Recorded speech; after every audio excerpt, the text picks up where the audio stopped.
If you are a person who likes to skip intros, I would request you to please make an exception for this one because I honestly don't want to waste your time. I've used pallet wood to make this cupboard and I know that pallet wood can be used to make amazing stuff. But I was in a bit of a rush and I wanted to make something that is quite cheap and fits into the space that I have and something that is easy to build. I followed certain methods, but if you follow these methods and expect extraordinary results, I'm sure you're not going to be happy. On the other hand, this idea can be used to make something that does not require extraordinary finish. Maybe like a shoe rack, maybe like a book rack or a beverage rack that you can keep in your attic, in your basement or in your garage. With all that cleared up, let's dive into the video. I'm Josh and welcome to my channel Video Epo. And one more thing guys, if you haven't subscribed to my channel already, please do so. It's been a long time since I started posting videos and there are many useful videos on my channel. But yet, you can see that I don't have many subscribers, so please consider subscribing. I recently made a large computer table and a large chicken coop. During these projects, I stumbled upon pallet wood which came in planks, which measured 3/4 inch in thickness and about 3.5 feet in length. But the best part is, the width is 7.5 inches. It is the width of this plank that triggered me to attempt this project because it can be used to make a cupboard that can just about fit in the space that I have. All of these planks were arranged in a descending order and I picked out the one which was the shortest in height. That is because the doors, the side walls and the back panel all have to be the same size.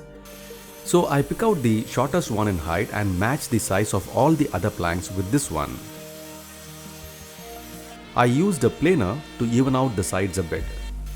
After matching the size of the planks, 3 of these pieces were cut in half. These will be used to make the shelves. As the next step, I used an angle grinder with a flap disc to smooth out the coarse surface. Most large gaps were filled with wood filler and sanded again. First, I made a rectangular frame. Then I placed 3 more shelves at their desired placement. I used my nail gun to hold them in place and then used pin nails to secure them. Once this main structure was completed, all of the gaps were filled with filler putty and sanded again.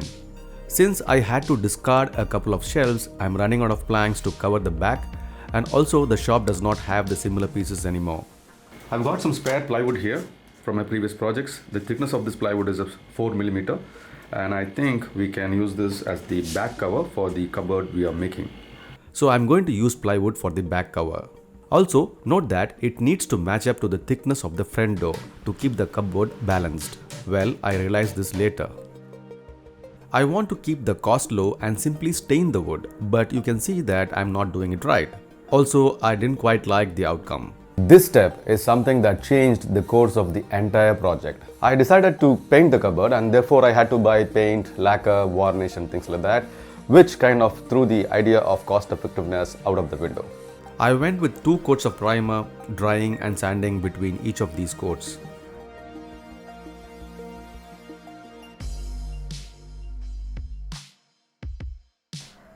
To make the doors, I glued 2 pieces together and after drying them for about 24 hours, I cut off the excess.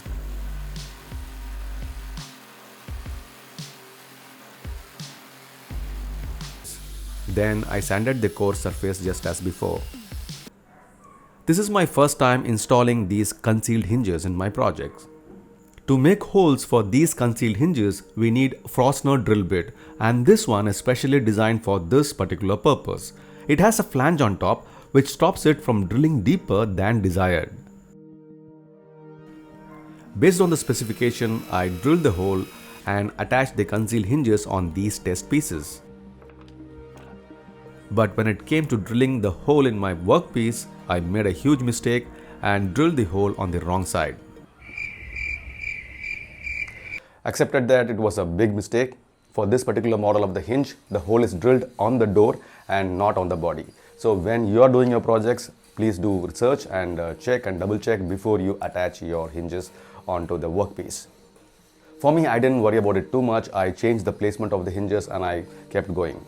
Once the door was fit, it was time to add the handles. For some stupid reason, I wanted to have the handle in the center of the door. And again, this is my first time trying this cabinet jig. And I realized how important this tool is. With this tool, the placement of the handles is even on both sides and we can never go wrong with the holes. Because there is not a lot of clearance here, so even if it is going to shift by 1 millimeter, it is going to give you a lot of trouble. There is a metal hole guide in this jig, using which we can make straight perpendicular holes by drilling through them. I attached the handles and moved on to attach the legs to the base.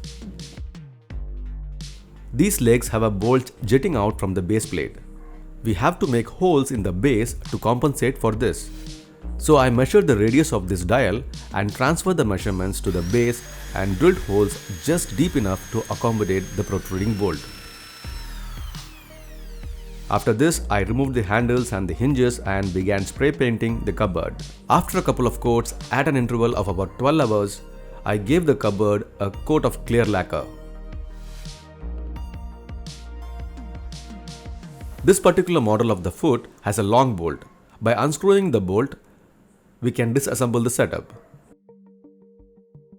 By aligning the center of the hole of the base plate to the hole that we had drilled earlier on the base of the cupboard, we can screw this plate to the base.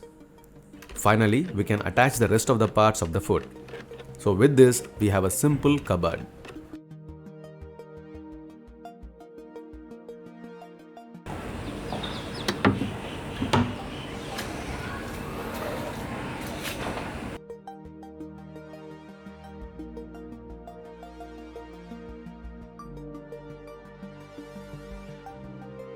Some of you may like this project and some of you may not, but sometimes I go with an unfinished look. And I'm not saying this because I made a lot of mistakes in this project and the kind of material that I've used. I'm saying this because sometimes small flaws are something that makes things unique, different, beautiful and aesthetic. This is not the best of my works, but it is kind of growing on me. You let me know what you think about this project in the comment section below. So that's it for this video, guys. I will see you in another video very soon. You guys stay safe, stay healthy, stay happy. I will see you soon. Bye-bye.